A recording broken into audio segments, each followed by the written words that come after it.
Hi everybody. So I can see a lot of people are joining. We just wait for a minute or two before we begin.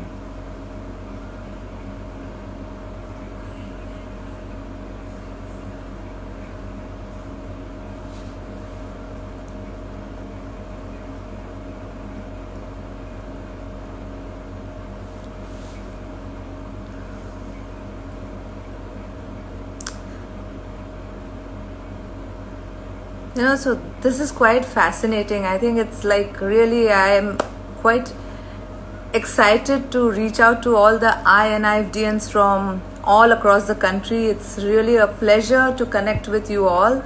I think I didn't expect that people are going to be joining from Chandigarh, Jalandhar, Guwahati, and Hyderabad, Kolhapur, Jodhpur, Thana. I mean, I'm amazed that you have IIFD from all over the country joining in. So I'm quite excited and I'm really looking forward to this. It's a little unnerving that you speak to the screen, imagining that there are some few hundred people listening to it beyond the screen, but somewhere in the virtual space. But I'll get used to it, I think. So I think we can begin. So let's get started. Welcome everybody. So today I'm going to talk about emotions in design, how whatever we design stirs an emotion in the user. This emotion is what evokes a memory, and that is how one remembers a certain space that one has been in. To begin with, I would like to introduce myself. I am architect Sonal Sancheti and I am a co-founder of Opolis, architectural and interior design studio, and it was so Rahul Gore, my partner, and me started Opolis in 2001, and ever since we have done several award-winning projects, right from a 400 square feet interior, retail interior, to 4 lakh square feet museums. So it's a variety of scales that the studio deals with, and I think that's what keeps the energy of the studio going. So we love what we do at Opolis, and we have a team of 15 young professionals who are very enthusiastic, and it's all about the team spirit that we have at Opolis, that we work together as a team. So design is a process of being mentally stimulated to do or feel something, especially creative. Rahul and me both have lived and worked both in India and abroad, and traveled and studied, but our education at CEPT University in Ahmedabad is, I think, what we cherish most. So let's begin with actually what everybody is going through. Let's begin with what this lockdown has done to all of us. So actually there's many positives to it. So I look at it like I've not had a chance to do so many things that I've always wished that I wanted to do, but it's really the first time that I really got so much time to do everything that it's on my pending list to do. So even these online sessions, the webinars, it's been quite fascinating. So I would request everybody to take this opportunity and make the most of that everybody's got in their life, and really taking to redream, to introspect, to upskill, to really do everything that one has always wanted to do. It really is like, how does one take and not brood about the crisis we are in, but we take this time and sharpen your curiosity into an asset. So I urge all the students to take this time of the lockdown and convert it into an asset for yourself. So really, I mean, I am so excited actually today. Can you imagine that I'm sitting here in Mumbai in my home and connecting to so many people all over the country from different kinds and parts of different states? So when does one get an opportunity like this? So it's amazing, and I'm really excited that one can do that in the lockdown. So great, cheers, and hope everybody kind of makes the most of this lockdown. I'm not really going to pay attention to the questions that you all are writing here. I really request everybody to leave the questions towards the end. So I'm going to talk for about 15 20 minutes, and then I'll take up everybody's questions towards the end. Short story, so when I was on an exchange program in 1994-95 in Europe, there something happened when I was traveling as a student. I was in Rome and I entered this amazing building called the Pantheon. I don't know how many of you all have heard about it or been there, but it's a lovely little space in Rome, and I entered that space and something happened because there was this amazing space with a huge dome and a skylight, and this light was filtering through that skylight, and it just flooded that space with an energy that did something to me. That's when I realized that architecture, or say design, has the ability to transform people's life. So when we think about design, images come into my mind. Many of these are connected with my training as an architect. They contain professional knowledge about architecture that we have gathered over the years. Some of the other images have to do with my childhood memories or my travels, or sometimes even a combination and a beautiful layering of both the above things that I mentioned. So architecture, for that matter design, is surely the sum of all our past experiences.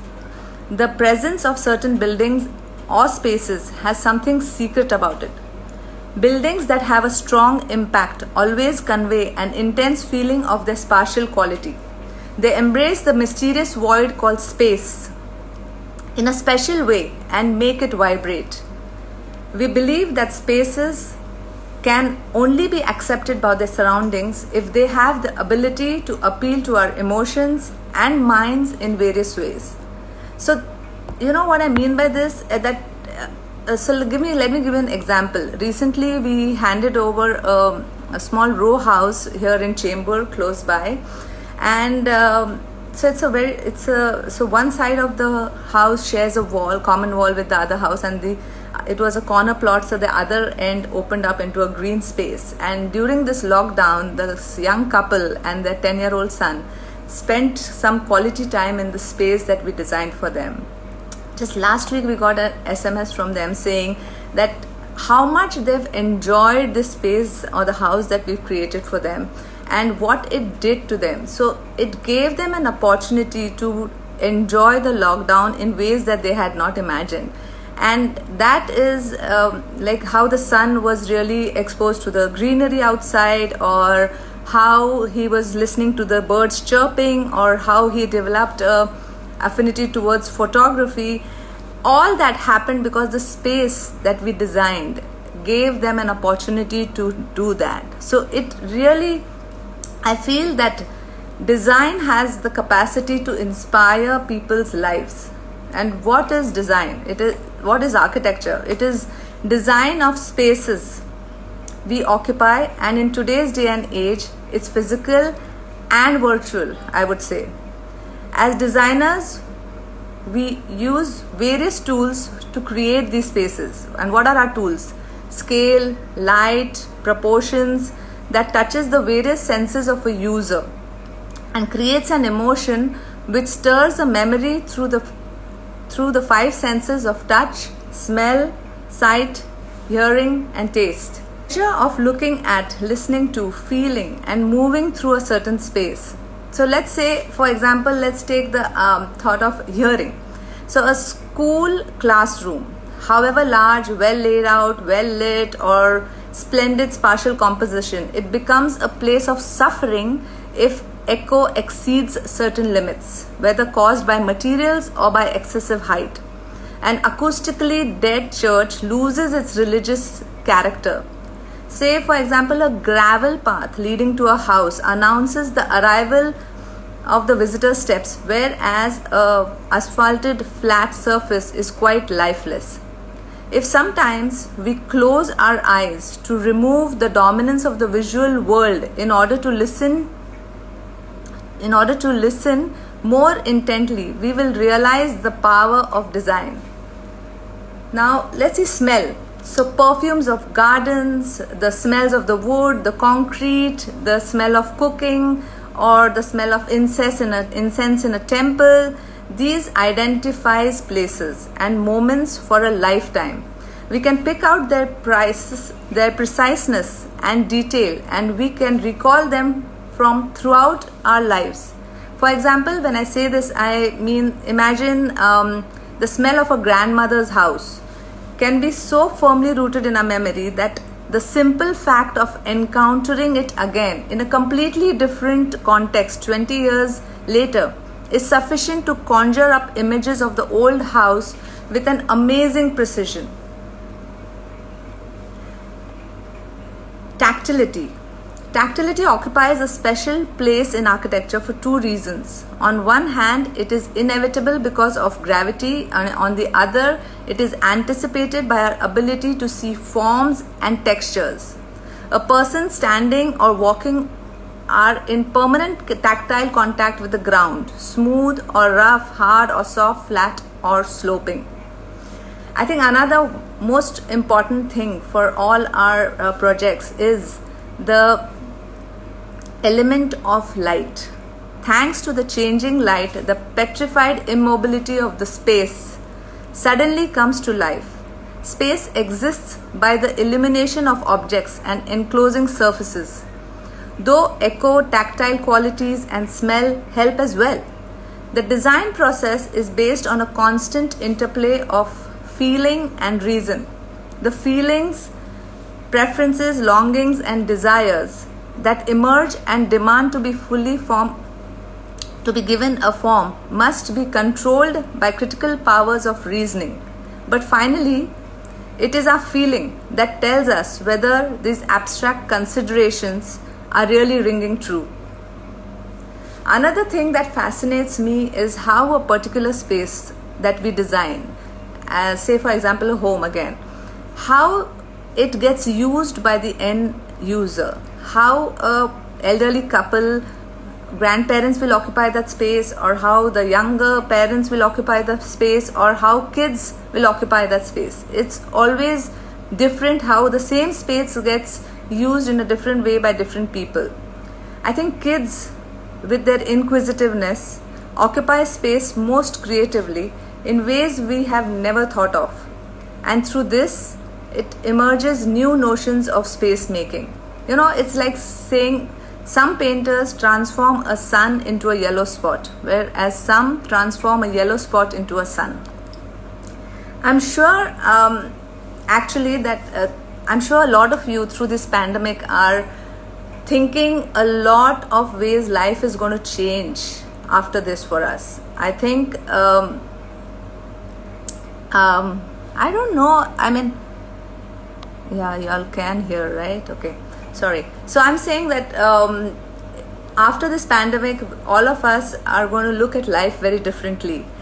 One thing is for sure, that as designers, we are looking at a fabulous period after these tough times as we affect the way people will live, how they experience things, and how we can create a better world for them. So design creates connections and influences people in ways we cannot even imagine. Humanity needs health and energy to survive and breathe, but we surely need creativity, beauty, inspiration to give life meaning and happiness. And we designers create this balance. We need to demand the best from our environment. You know, just as when I say that we need to demand the best from our environment, what I mean is just as we choose the kind of food we put into our body, you choose what kind of space your body inhabits, and you transmit that to your kids, to your family, to your friends, to everyone that you come in contact with every single day. And that's how you and each one of you advances the possibility of great design everywhere. I would like to say a few thoughts and conclude by saying that what is our design approach.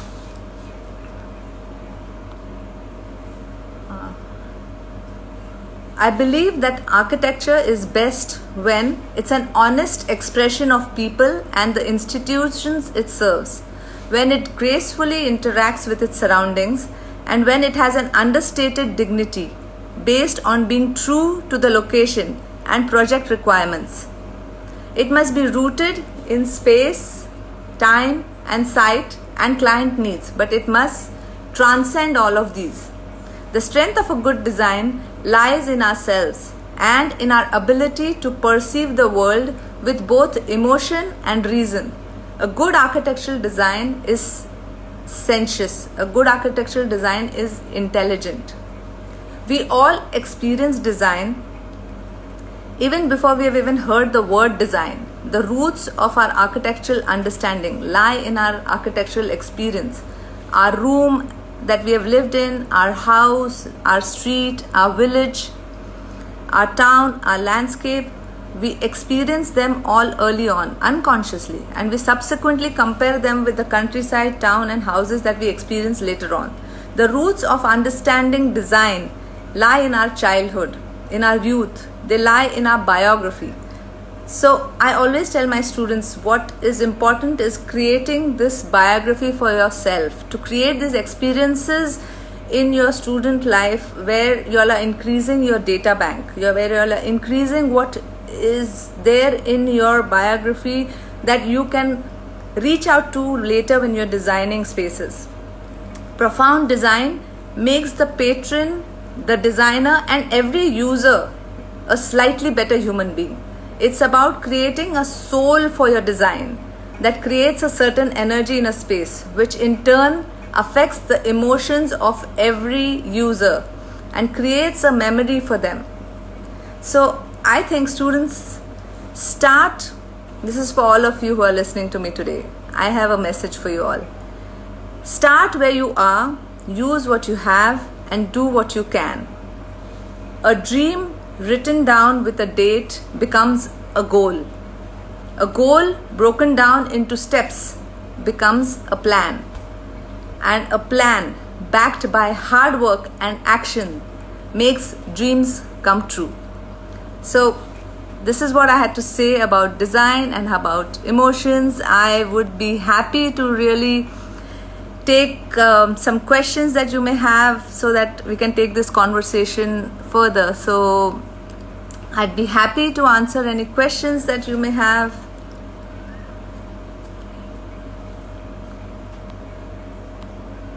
Wow.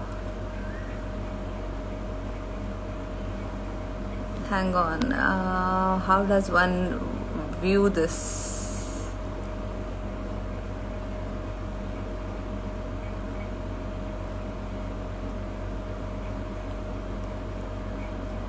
I can't really see the questions. How does color relate to human emotions? Wow. So that's an interesting question. I think definitely the color, definitely the color or a certain color scheme creates a space, creates the energy of a space. Say, imagine you walk into a brightly lit room which is full of plants and a bright orange wall, and how would you feel? Versus you go into a dingy dark room which has absolutely no natural light and it's really a dull space. Doesn't it do something to your emotions? Doesn't it create two very different emotions in oneself? So I would say a color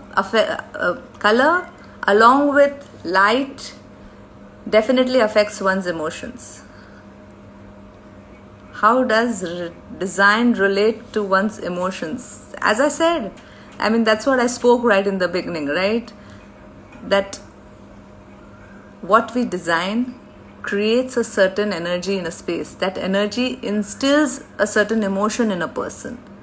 And definitely, we all as designers strive towards creating this emotion in a person. You may not realize it, but it should be. As an architect, as a designer, it is That's what I strive for. I think that's the ultimate purpose of an architect, is to create spaces that create an emotion in the user.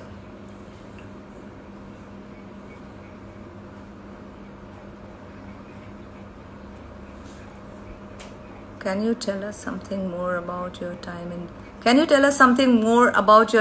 Japan, and what all you learned from the Japanese way of life that a lot of young Indian architects can imbibe? Well, okay, so I did spend a lot of time in Japan. I spent a year there. Before that, I went traveling in Japan for my thesis.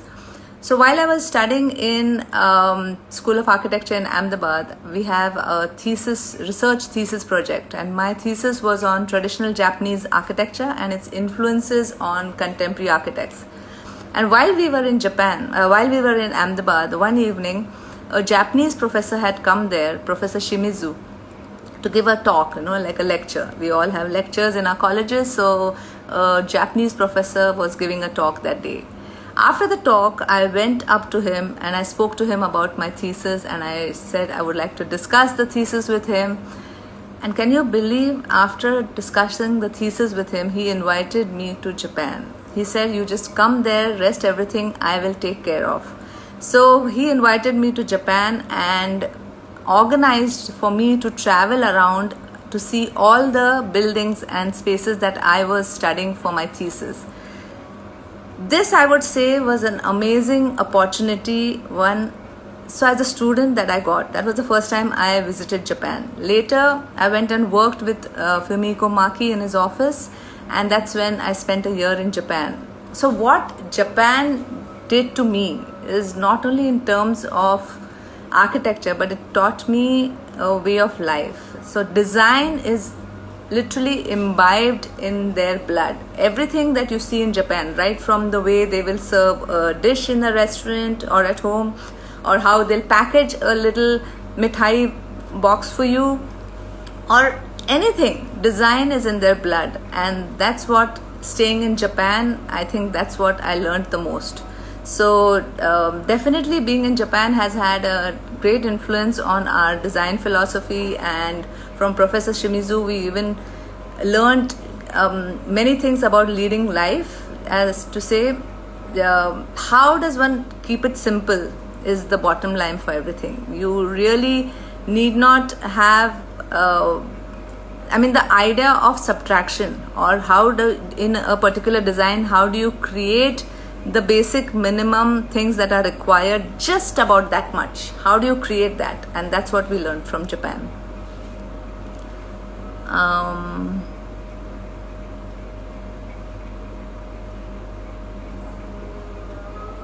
Wow. How to decide with a concept in design? Okay, that's a good question, guys, because I think all of us, even in spite of 19 years of our practice, every time a new project comes on board, how to begin is the most difficult part. How do you come up with a concept? How do you come up with an idea for the design? So I would say, to begin with, you kind of take the brief, you understand what is the client's brief.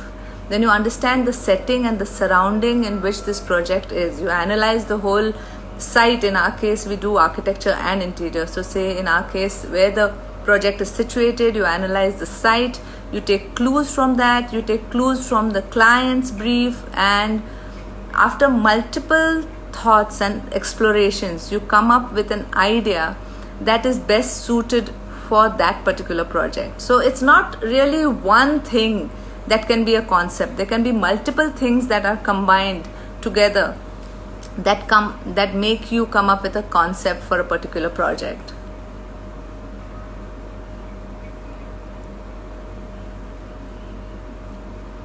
What elements define your style, or what different styles play important role in interior? Well, for us at Opolis, we really do not believe in any styles. What we believe is that when you create a space, it needs to be timeless. So the basic shell has to be very carefully designed, and such that even if I visit any of the projects that we have designed after 10 years, it still feels the same that it felt the day we handed over that project. So I think really more than a style, we believe in timelessness. The building has to surpass the time and age well, and that's what is our style.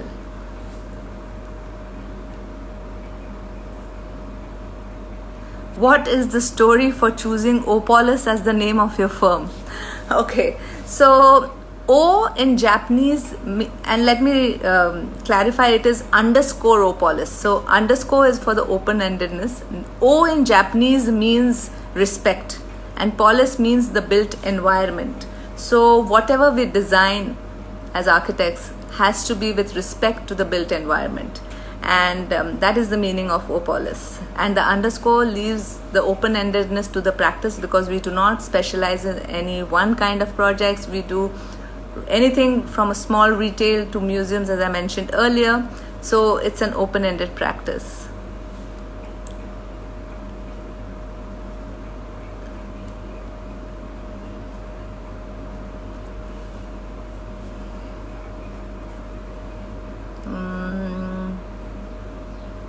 According to you, do Vastu affect human emotions in a space?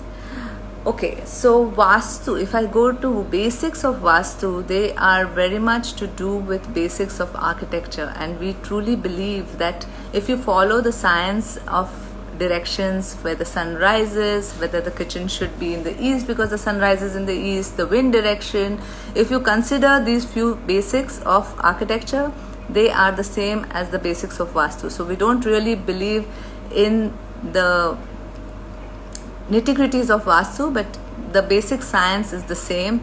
And if the client really wants some kind of Vastu requirement, then we take it as a list of his brief and design accordingly. But if you do not design your space with a thought of what is the wind direction, what is the sun movement, then definitely your project is not successful, and that definitely will have an effect on the emotion of the user. So to answer your question, yes, it will have an effect on the emotion.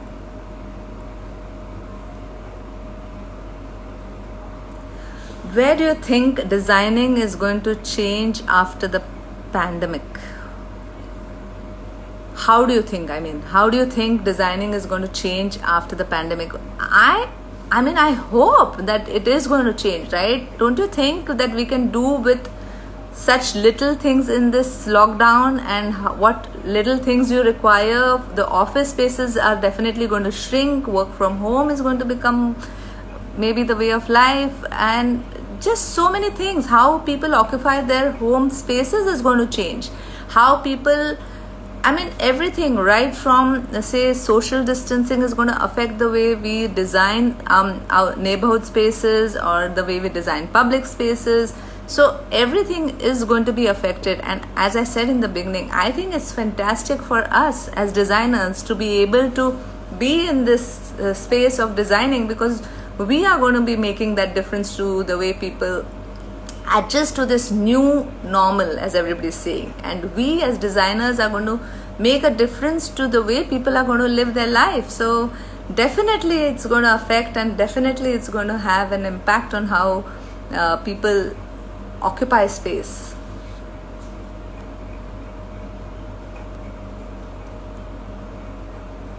What is the most important thing we should keep in mind for growth? If it's a startup for architect, what is that?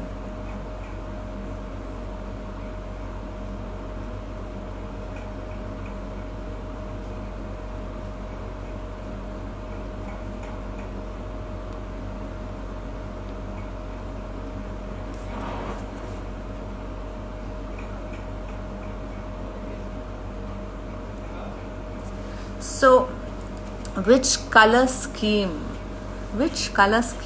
use with wooden veneer furniture? So I think I can answer that as one answer, but I think when you're creating a space, the material palette that you choose really makes a big difference of how the space is going to turn out. It's like how the ingredients that you choose while cooking food is finally what's going to make the outcome or the final dish, right? So similarly, the materials that we use really affect the space that we are creating in a way that is very important.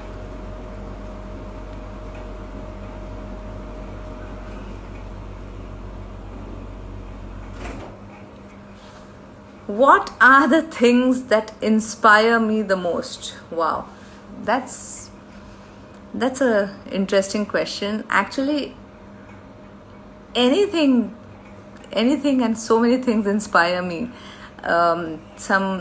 If I'm in a space with lovely green plants, it inspires me. Some good music inspires me. Just being outdoors or underwater, I'm a scuba diver, so that inspires me.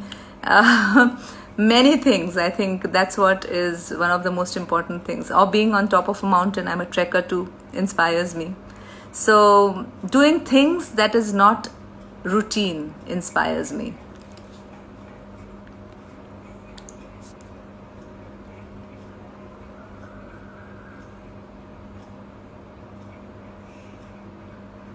Can you share working on one of your favorite projects?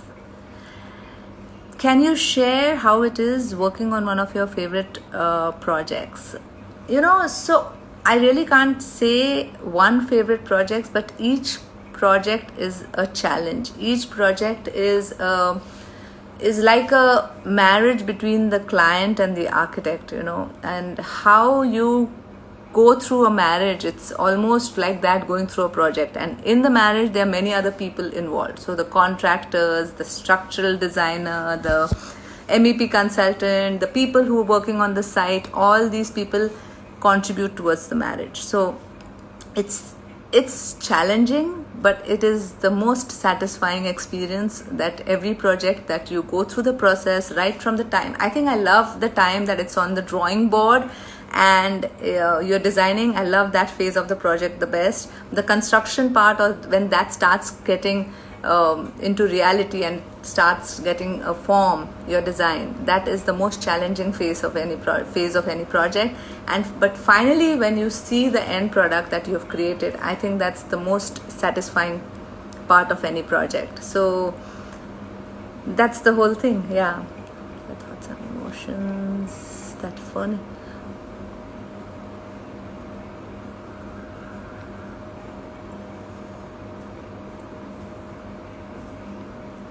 Wow, so this is really trying to read and answer is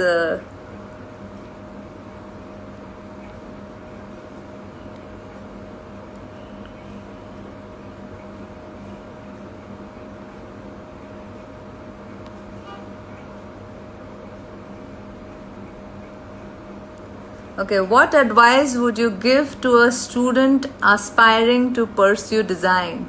So I think, as I mentioned, for students of design, what is most important is to create your own biographies, which I mean, when I say that, I mean how y'all experience the world, through your travels, through your memories, through the experiences that you create for oneself. How does one increase their data bank?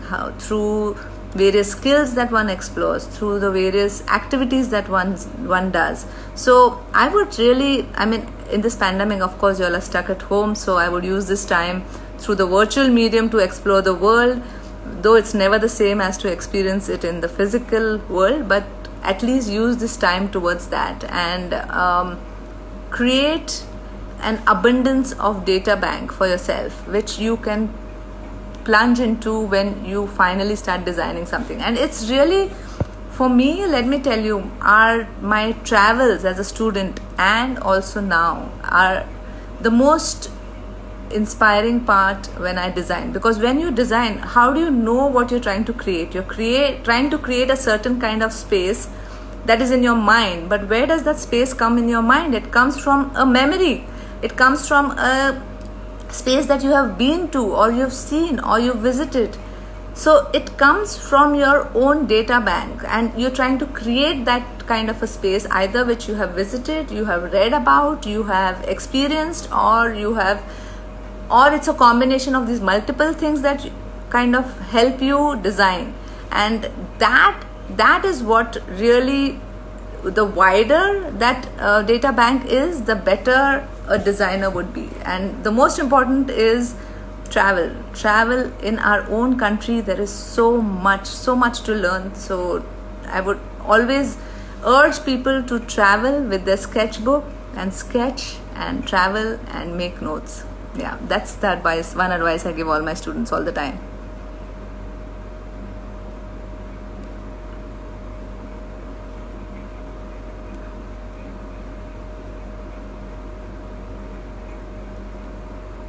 Well, I don't know till how long can one really go on.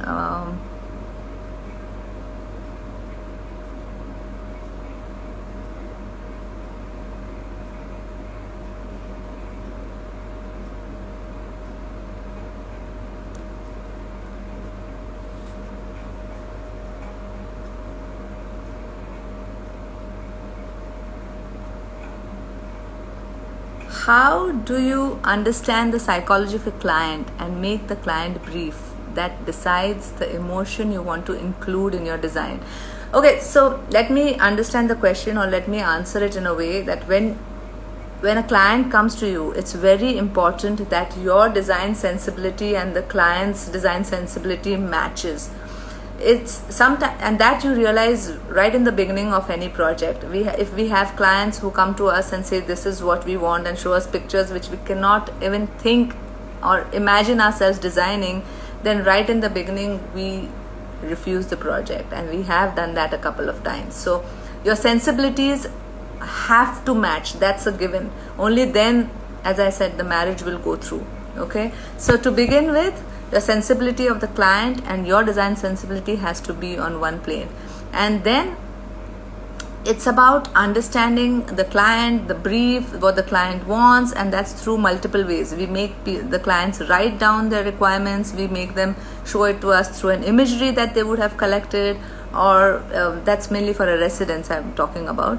And through this, I think through the dialogues with the client and a give and take that happens over a few weeks and months, that you evolve the project together. And especially for residences, I think this continues right till the end, till you hand over. You're constantly evolving it together. And for us, we really feel that it's finally the client is the end user, and it has to be a process that you work on it together, and that always will give the best end product.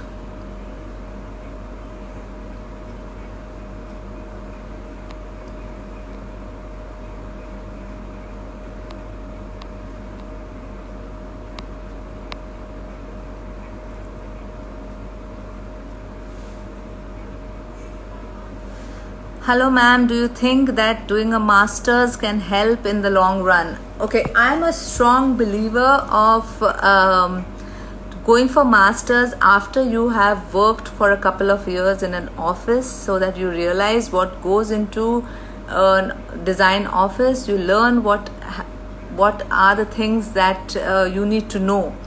I think doing masters after a couple of years of experience in working in real world will definitely help and feed your masters in ways that you are ready to get from your master's degree what you want to get. Otherwise, it's just a continuation of your undergrad and you're not going to gain much. Also, masters is much beyond just the degree. It's the exposure, it's the city you're doing your masters in, the college you're doing your masters in, the exposure, the kind of faculty that college has. It's much more than just a degree. So once you have tasted the real world and worked for a couple of years, you are, in my opinion, more ready to take that experience on. So definitely working for a couple of years before your masters is a must.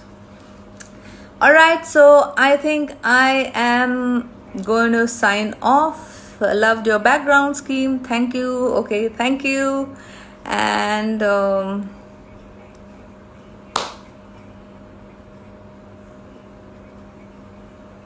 what is the key for your success? I'm working for 5 years and still working hard to achieve my passion. What's the advice you can give?